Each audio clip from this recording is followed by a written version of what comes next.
Hello, welcome to Learn English with Jack.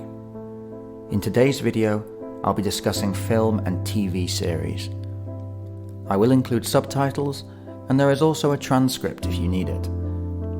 Once you have watched the video, there are some questions below in the video description to help check your understanding and to review any new vocabulary.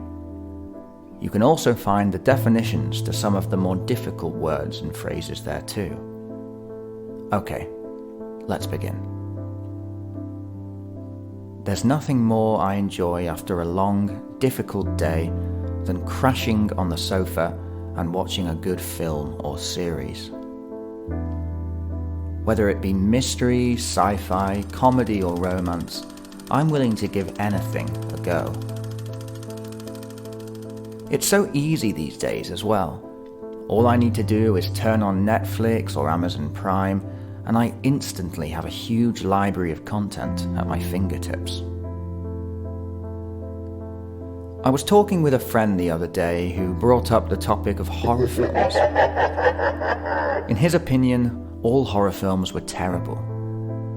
The plot is always rubbish, he would say, or the characters are never interesting. In my opinion, he was just scared. I'm pretty sure horror films give him the heebie-jeebies. I, on the other hand, love these types of films. I like the tension created by the eerie music and the rush of adrenaline I get when a ghost or mummy jumps out onto the screen. There's also just something about being scared out of my wits that excites me. I have to admit, though, that more often than not, I'll watch these types of films with friends. The idea of watching them alone gives me the heebie-jeebies too, if I'm honest. I tend to find that watching horror films at the cinema is an even more frightening experience. I suppose because I'm fully engaged in what I'm watching, whereas at home I can easily get distracted or start messing about on my phone. One of my favourite horror films is the 2007 film The Orphanage, about a woman's search for her lost son. Unlike many horror films, it wasn't just focused on scaring people out of their wits. It also had a brilliant plot. I would tell you more about the film, but I don't want to spoil anything for you. Shh. If you love the horror genre as much as I do, I recommend watching the trailer to give you an idea about the film. For me, you can't beat a good mystery series. You know you're watching a great mystery when you're hooked after just the first episode. A good example of this would be the British series Sherlock on the BBC. This series follows the life of the detective Sherlock Holmes and his partner Watson in their attempts to solve various mysteries in the City of London. At the end of each episode, there would always be a cliffhanger, so I could never stop myself from watching the next episode straight afterwards. In fact, I'm pretty sure I watched the first season all in one go. This series really caught on in England, and I'm not surprised. The acting is fantastic, the characters are well written, and the plots are always gripping. Sci-fi is another genre which I love, and I can't believe how impressive the special effects are in some of them these days. With the use of the latest state-of-the-art technology, it's sometimes difficult to know if CGI is being used or not. A good example of this for me would be the latest Planet of the Apes film. I was blown away with the graphics and the level of detail used, especially how realistic the ape's fur was.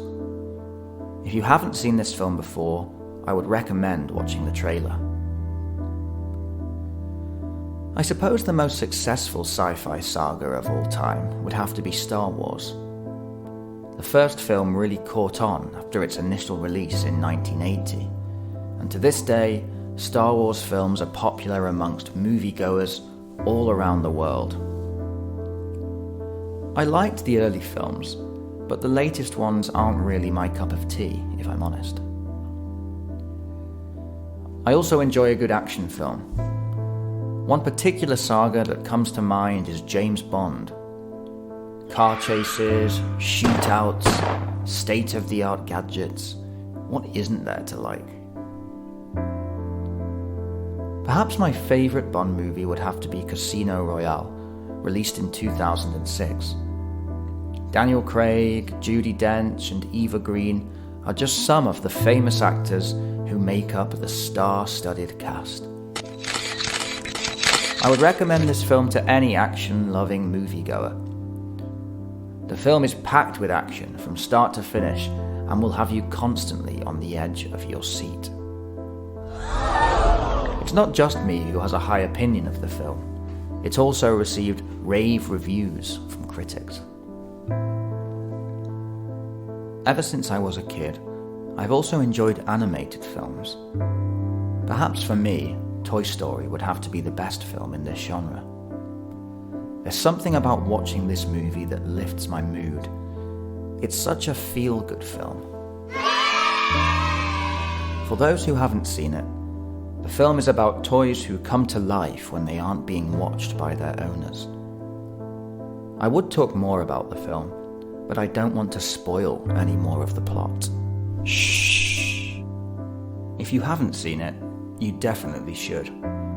Toy Story was actually the first computer-animated film and was a box office hit when it was released in 1995, making $375 million worldwide. Okay, how much did you understand?